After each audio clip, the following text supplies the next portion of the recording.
बाल ऋग्वेदादि भाष्य भूमिका प्रकरण 12 पंच महायज्ञ विषय। प्रथम ब्रह्म यज्ञ। पंच महायज्ञ मनुष्यों को नित्य प्रति करने चाहिए। पहला महायज्ञ है ब्रह्म यज्ञ। इसमें वेदादि शास्त्रों का पढ़ना पढ़ाना तथा संध्योपासन अर्थात प्रातः काल और सायंकाल ईश्वर की स्तुति प्रार्थना उपासना सब मनुष्यों को करनी चाहिए। द्वितीय देवयज्ञ अर्थात अग्निहोत्र। वायु औषधि और वर्षा जल की शुद्धि द्वारा सबके उपकार के लिए घृतादि शुद्ध वस्तुओं और आम्र या ढाक आदि की समिधाओं से अग्नि को नित्य प्रकाशित करना चाहिए। होम में पुष्टिकारक मधुर सुगंधित तथा रोगनाशक गुणों से युक्त वस्तुओं को अच्छे प्रकार से शुद्ध करके वर्तना चाहिए।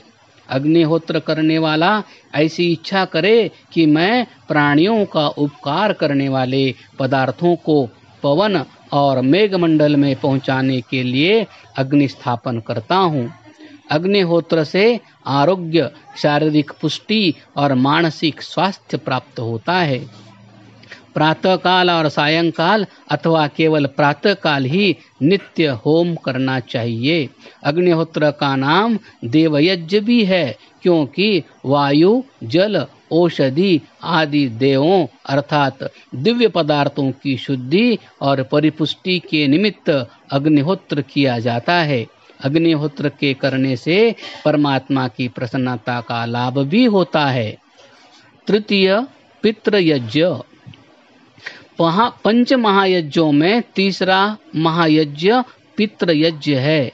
इसके दो भेद हैं, एक तर्पण और दूसरा श्राद्ध। जिस कर्म द्वारा विद्वानों ऋषियों और पितरों अर्थात माता पिता आदि को सुखयुक्त करते हैं उनकी तृप्ति करते हैं उस कर्म को तर्पण कहते हैं तथा इन सज्जनों की श्रद्धा पूर्वक जो सेवा करनी है उसे श्राद्ध कहते हैं। यह तर्पण और श्राद्ध जीवितों का ही हो सकता है, मृतकों का नहीं। सब विद्याओं को पढ़कर जो औरों को पढ़ाते हैं उन्हें ऋषि कहते हैं। पिता पितामह माता मातामही आदि और आचार्य तथा इनसे भिन्न भी विद्वान लोग जो कि अवस्था और ज्ञान में बड़े और मान के योग्य हैं उन्हें पितर कहते हैं। उत्तम उत्तम जलों रोगनाशक उत्तम अन्नों तथा उत्तम फलों के रस आदि पदार्थों द्वारा इन पितरों की नित्य सेवा करनी चाहिए। इन पितरों की इच्छा के अनुकूल पदार्थों द्वारा ही इनकी सेवा करनी चाहिए। ये विद्वान तथा अनुभवी लोग मनुष्यों को ज्ञान चक्षु देकर उनके अविद्या रूपी अंधकार को नष्ट करते हैं। पितर लोग जब जब दर्शन दें तब तब अभ्युत्थान पूर्वक नमस्कार और प्रिय वचनों द्वारा उनका सत्कार करना चाहिए। इन्हें उचित स्थान पर बिठलाना तथा खान पान द्वारा सत्कार करना चाहिए। तदनंतर उनसे उपदेश के लिए प्रार्थना करनी चाहिए। पितरों की इच्छा के अनुकूल उन्हें भोजन तथा वस्त्र आदि देने चाहिए। पितर लोग पक्षपात से रहित होकर सत्य व्यवस्था में स्वयं चलकर अपने दृष्टांत से औरों को भी सत्य व्यवस्था में चलाते हैं। पितर अर्थात विद्वान लोग यमराज्य अर्थात सर्वनियंता अंतर्यामी परमेश्वर के इस राज्य में न्यायाधीश होकर न्याय करें और सबके हित करने में समान बुद्धि वाले हों। इनका लोक अर्थात वह देश जिसमें कि ये रहते हैं सत्य न्याय को प्राप्त होकर सुखी रहता है। हमें इन पितरों की सेवा करनी चाहिए क्योंकि ये पितर प्रीति पूर्वक विद्या आदि के दान से हमको प्रसन्न करते हैं। पितरों से कहना चाहिए कि हे पितरों आप हमें अपने कल्याणकारी उपदेश दें ताकि हम पाप कर्म न करें। हम पितरों को निमंत्रण दिया करें ताकि वे हमारे समीप आकर उत्तम आसनों पर बैठकर हमें बहुमूल्य और सुनने में प्रिय उपदेश दिया करें। इनसे प्रार्थना करनी चाहिए कि आप हमारे घरों में आकर निवास कीजिए और हमें अपने सदुपदेशों से कृतार्थ कीजिए। इन विद्वान पितरों को परमात्मा का यह उपदेश है कि वे लोग देश देश और घर घर में जाकर सब मनुष्यों को सत्य विद्या का उपदेश किया करें।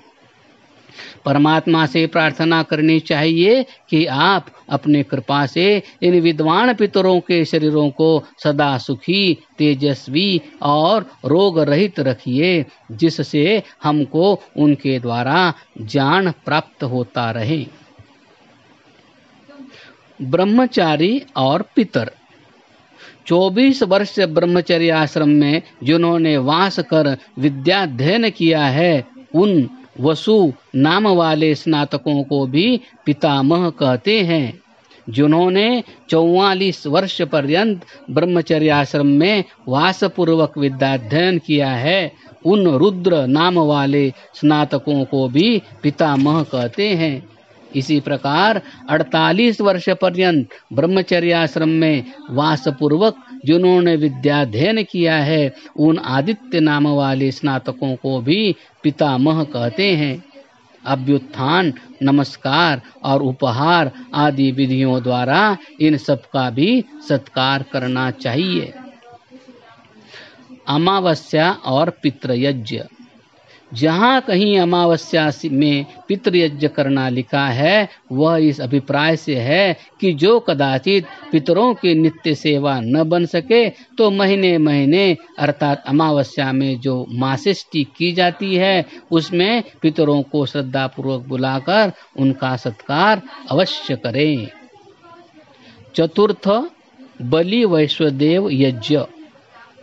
प्रतिदिन भोजन के निमित्त सिद्ध किए हुए अन्न में से भौतिक अग्नि में होम करके अतिथियों को भोजन कराना तथा अन्य प्राणियों के लिए भी भोजनांश का वितरण करना बलि वैश्वदेव यज्ञ कहलाता है। इससे सब हमारे मित्र और हम सब के मित्र बने रहकर परस्पर उपकार करते रहें। कुत्तों, पतितों, कंगालों, कुष्ठी आदि रोगियों, काक आदि पक्षियों और चींटी आदि कृमियों के लिए अन्न में से 6 भाग अलग अलग बांटकर देना चाहिए। इस प्रकार सब प्राणियों को मनुष्यों से सुख प्राप्त होना चाहिए। पंचम, अतिथि यज्ञ। 5वां महायज्ञ अतिथि यज्ञ है।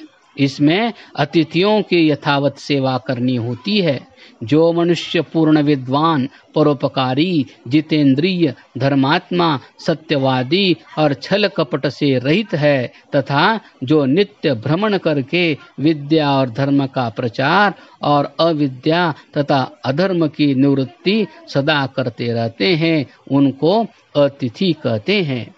जिनके घर में इस प्रकार का व्रतनिष्ठ विद्वान अतिथि आए तो उसकी यथावत सेवा करनी चाहिए।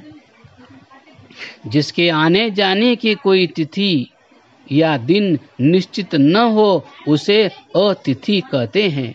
गृहस्थी लोग ऐसे पुरुष को आते देखकर बड़े प्रेम से उठकर नमस्कार करके उसे उत्तम आसन पर बैठावे। पश्चात पूछे कि आपको जल अथवा किसी अन्य वस्तु की इच्छा हो तो कहिए। जब वह स्वस्थ चित्त हो जाए तब पूछे कि व्रतनिष्ठ, आपने कल के दिन कहाँ वास किया था, अर्थात आप कहाँ से पधारे हैं। हे अतिथि देव, यह जल लीजिए, हमें अपने सत्योपदेश से तृप्त कीजिए, जिससे कि हमारे इष्ट मित्र लोग प्रसन्न होकर आपको भी सेवा से संतुष्ट रखें। हे विद्वान, जिस प्रकार आपकी प्रसन्नता हो हम लोग वैसे ही करें तथा जो पदार्थ आपको प्रिय हो उसकी आज्ञा कीजिए, ताकि जिस प्रकार आपकी कामना पूर्ण हो वैसी सेवा की जाए। प्रकरण 12 समाप्त।